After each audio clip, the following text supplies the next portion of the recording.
Hello friends, नमस्कार। स्वागत है आपका वीके स्टेट 2.0 में। फ्रेंड, हम अब पढ़ रहे थे सदिश और अदिश राशियों के बारे में पढ़ रहे थे। तो मैंने आपको बोला था कि सदिश और अदिश राशियों से फार्मूला हमने कल बता दिया था।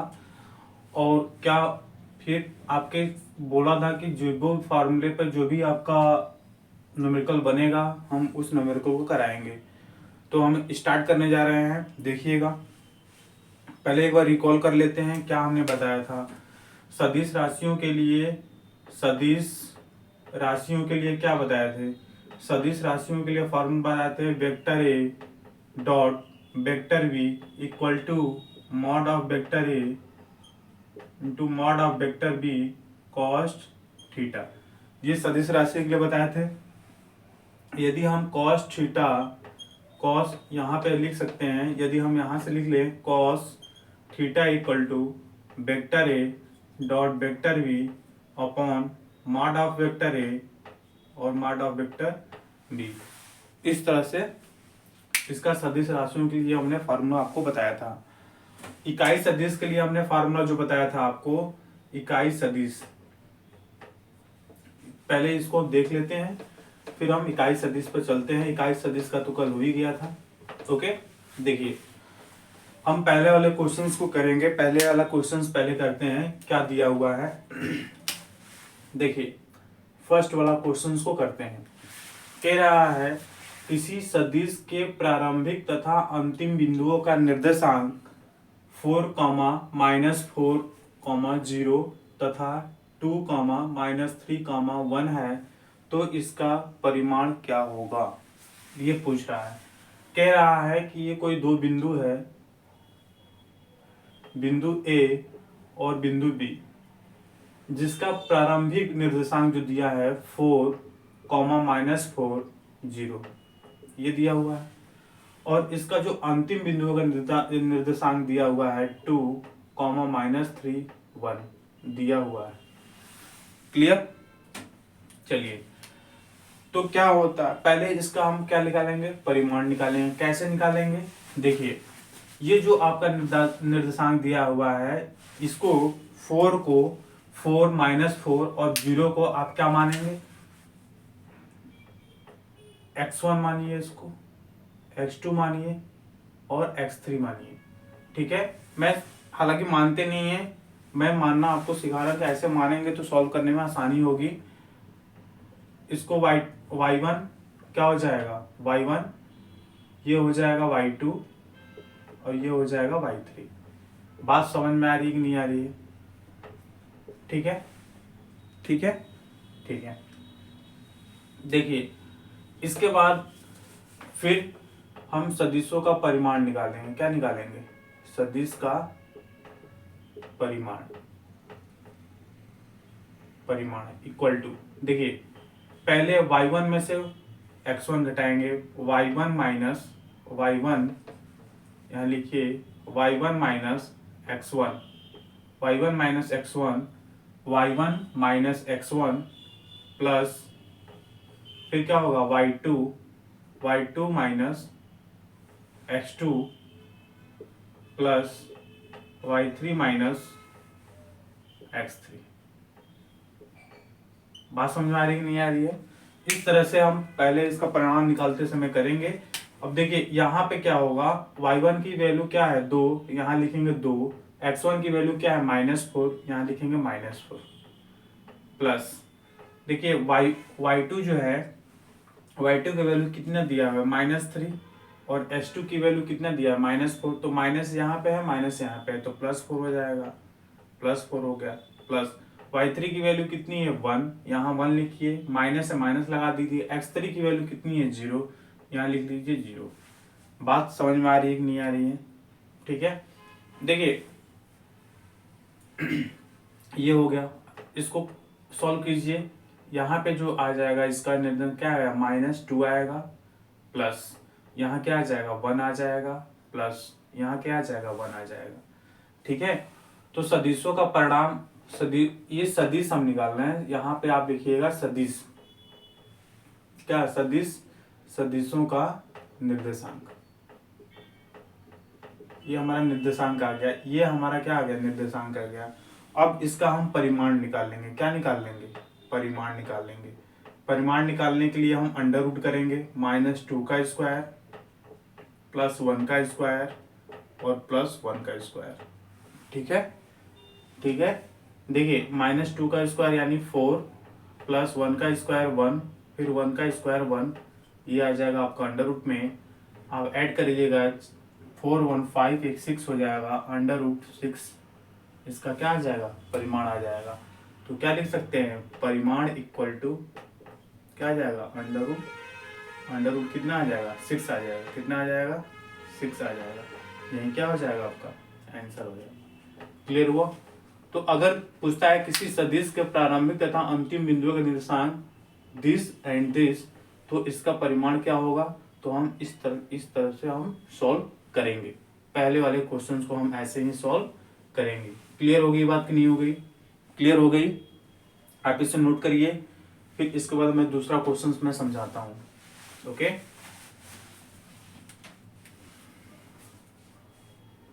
ठीक है, मैं इसे मिटा देता हूँ। ओके, चलिए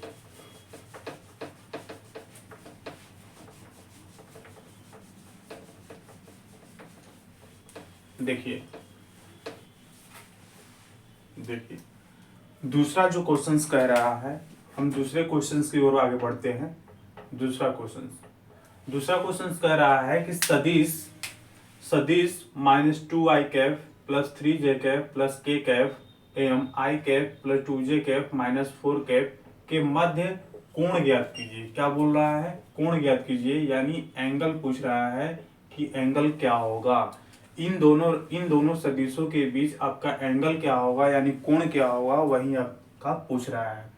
तो मैंने आपको फार्मूला बताया हुआ है, क्या होता है, vector A dot vector B equal to mod of vector A mod of vector B into cos theta. होता है कि नहीं होता है, होता है कि नहीं होता है, होता है। तो इसी थीटा की वैल्यू हमको निकालनी है। तो देखिए यहाँ वेक्टर ए इक्वल टू क्या दिया हुआ है, वेक्टर ए इक्वल टू दिया है -2i cap plus 3j cap plus k cap, ये दिया हुआ है। और वेक्टर बी बराबर क्या दिया हुआ है, ये दिया हुआ है i cap plus 2j cap -4k cap, ये दिया हुआ है। तो देखिए हमको क्या निकालना है, vector A dot vector B. तो कैसे निकालते हैं, देखिए vector A dot vector B equal to, यहाँ लिख लीजिए 2i cap plus 3j cap plus k cap, फिर यहाँ डॉट लिखिए i cap 2j cap -4k cap. Clear होगी कि बात नहीं होगी, यानी यहाँ डॉट होगा। इसका मतलब ये है कि vector A dot vector B के इन दोनों के मध्य हम क्या vector A dot vector B निकालेंगे, तभी तो उसकी वैल्यू क्या रखेंगे। ठीक है, देखिए ये इसको सॉल्व कीजिए। तो -2 और यहाँ आई की जगह क्या है, 1 है, कुछ है ही नहीं तो 1 मान लें। फिर यहाँ पे क्या हो जाएगा, माइनस है ये, देखिए यहाँ पे माइनस है तो माइनस ही आएगा, -2, यहाँ कुछ भी नहीं है तो 1 मानते हैं। फिर इसके बाद क्या हो जाएगा, i फिर i कैप। क्लियर, प्लस देखिए यहाँ 3 है यहाँ 2 है, तो 3 मल्टीपल 2, फिर वो क्या हो जाएगा j cap dot j cap. Clear, फिर इसका मल्टीपल इसमें करेंगे तो -4k कैप और k कैप। क्लियर, देखिए इसके बाद क्या होगा कि -2 का मल्टीपल 1 में करेंगे तो -2 मल्टीपल 1 कैसे आ गया सर, मैं बताया था कि i डॉट आई, अगर मैं बताया था i cap dot I cap equal to क्या होता है 1, j cap dot j cap equal to क्या होता है 1, k cap dot k cap क्या होता है इक्वल टू 1। ये हमने कल के लेक्चर में हमने आपको बताया हुआ था, सेम उसी पर हम करेंगे। प्लस 3 2 जा 6, 3 दूना 6 और जे का मल्टीपल करेंगे तो 1 होता है, यहाँ लिख देंगे 1, -4 मल्टीपल के का मल्टीपल क्या होता है 1 होता है, तो यहाँ लिख देंगे 1, क्या आ जाएगा -2 +6 -4 कितना आ गया। फिर इसके बाद क्या करेंगे, -6 +6 पहले से -4 तो +6 और +6 तो ये -6 और +6 ये क्या आ जाएगा, 0 आ जाएगा। यानी vector A dot vector B की वैल्यू कितनी आ गई, 0 आ गया। कितना आ गया, 0 आ गया। ओके देखिए इसे मैं मिटा दे रहा हूँ, यहाँ ब्रैकेट में लिख लीजिएगा कैसे ये आ गया। तो आप कहेंगे कि i cap dot I cap equal to 1 होता है, j cap dot j cap equal to 1 होता है, के कैफ डॉट के कैफ इक्वल टू क्या होता है, 1 होता है। क्या होता है, 1 होता है। ठीक, तो vector A dot vector B की वैल्यू हमारी क्या आएगी, 0। और mod of vector A into mod of vector B, तो हमने तो ये निकाल लिया। अब हम क्या निकालेंगे, अब निकालेंगे वेक्टर ए मॉड ऑफ में निकालेंगे। तो मॉड ऑफ का मतलब होता है अंडर रूट में। वेक्टर ए की वैल्यू क्या है, -2, तो ये हो जाएगा -2 का स्क्वायर प्लस 3 है तो 3 का स्क्वायर, ये माइनस नहीं है फ्रेंड, देखिए 3 का स्क्वायर प्लस 1 है 1 का स्क्वायर, क्योंकि है नहीं कुछ तो 1 मान लेते हैं। ठीक है, अब इसको सॉल्व कर दीजिए। ये 4 + 9 + 1 कितना आ जाएगा, ये 10 यानी 14 अंडर रूट 14 आ जाएगा। यानी मॉड ऑफ की वैल्यू कितनी आ गई, तो मॉड ऑफ की वैल्यू आ गई 14। इसी तरह से मॉड ऑफ बी निकालेंगे, मॉड ऑफ बी निकालेंगे इक्वल टू आई की जगह क्या है 1 का स्क्वायर प्लस 2 का स्क्वायर प्लस 2 का स्क्वायर प्लस -4 का स्क्वायर, कितना हो जाएगा -4 का स्क्वायर। यहाँ पे 1 + 4 + 16 कितना हो जाएगा, +16। जब इसको सॉल्व करेंगे 16 4 20 1 21 अंडर रूट कितना आ जाएगा 21। तो vector B mod of vector B की वैल्यू कितनी आ गई, अंडर रूट 21। ठीक है, तो vector A dot vector B की वैल्यू 0 और मॉड ऑफ वेक्टर ए की वैल्यू अंडर रूट 14 और मॉड ऑफ वेक्टर बी की वैल्यू अंडर रूट 21। इतना आ गया। इतना आने के बाद यहाँ दिखाई नहीं दे रहा होगा, तो इसको सॉल्व करेंगे तो हम कितना ला दिए, तो वेक्टर बी की जो वैल्यू आ गई हमारी अंडर रूट 21। ठीक है, अब इन्हीं वैल्यू को इसमें हम पुट कर देंगे, इस फार्मूले में हम क्या कर देंगे, पुट कर देंगे। क्या कर देंगे, पुट कर देंगे। जैसे देखिए इस फार्मूला कैसे लिखेंगे हम, फार्मूला क्या होता है, vector A dot vector B equal to mod of vector A mod of vector B into cos theta, यही होता है। तो vector A dot vector B की वैल्यू कितनी आई है, 0 आई है, 0 लिख दीजिए। Mod of vector B mod of vector A की वैल्यू कितनी आई है, अंडर रूट 14, यहाँ लिखिए अंडर रूट 14, देखिए under root 14 multiple under root 21 into cos theta.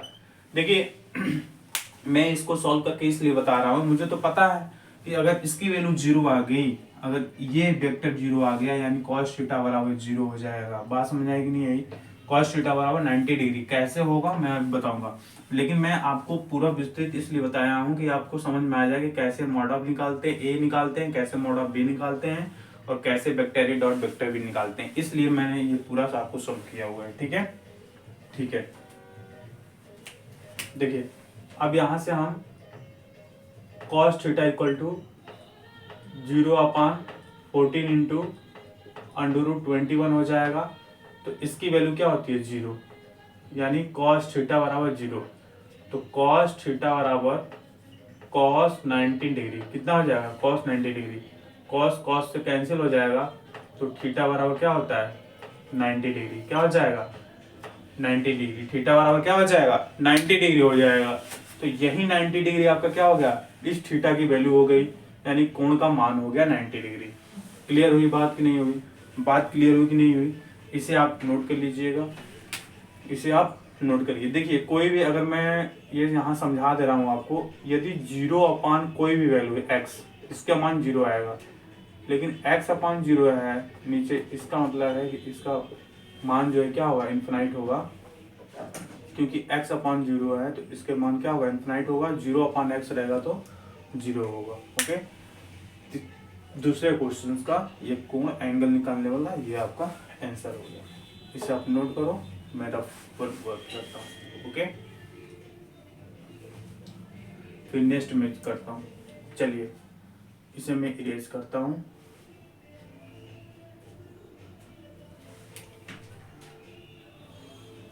ये क्वेश्चन हो गया, ठीक है। तीसरा जो क्वेश्चन है, तीसरा क्वेश्चन हम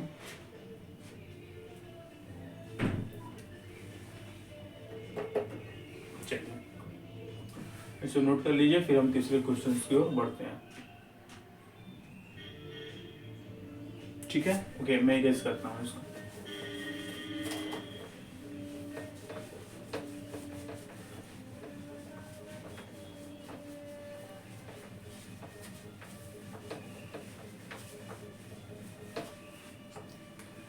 देखिए तीसरा क्वेश्चन कह रहा है, यदि दो सदिशों के सदिश गुणनफल का परिमाण उनके अदिश गुणनफल के परिमाण का √2 गुना है तो दोनों सदिशों के बीच का कोण ज्ञात कीजिए। यदि दो सदिशों के सदिश गुणनफल का परिमाण उसके अदिश गुणनफल के परिमाण का √2 गुना है तो सदिशों के बीच का कोण ज्ञात कीजिए। क्या ज्ञात कीजिए? कोण ज्ञात कीजिए। देखिए कैसे करेंगे।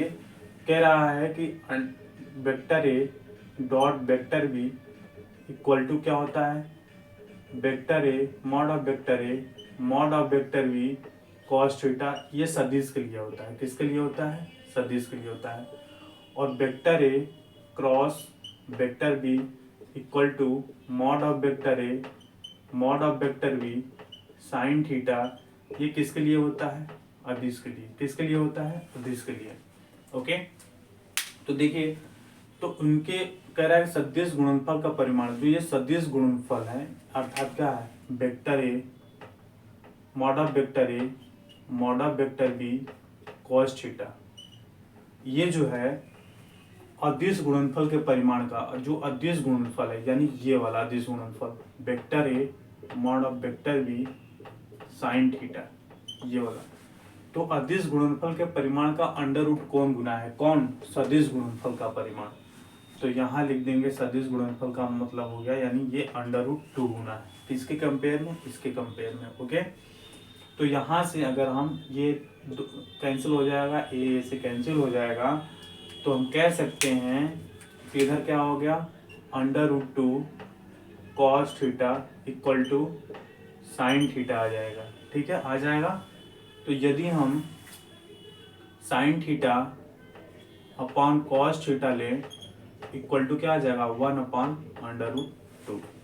तो sine theta upon cos theta, sine theta upon cos theta क्या होता है, ये tan थीटा होता है। कितना होता है? tan theta. तो इसकी यहाँ पे क्या देख सकते हैं, tan थीटा इक्वल टू 1/√2। तो tan theta equal to tan 45 degree. Sir कैसे 45 डिग्री? क्योंकि 1/√2 जो होता है ये tan 45 डिग्री की वैल्यू होती है। tan से कैंसिल हो जाएगा तो थीटा बराबर होता है 45 डिग्री, यानी इन दोनों के बीच का जो कोण होगा आपका 45 डिग्री होगा। कितना डिग्री होगा? 45 डिग्री होगा। तो 45 इज द राइट आंसर। पहला क्वेश्चन हो गया, दूसरा हो गया और तीसरा हो गया। तीनों क्वेश्चन हो गए फ्रेंड्स।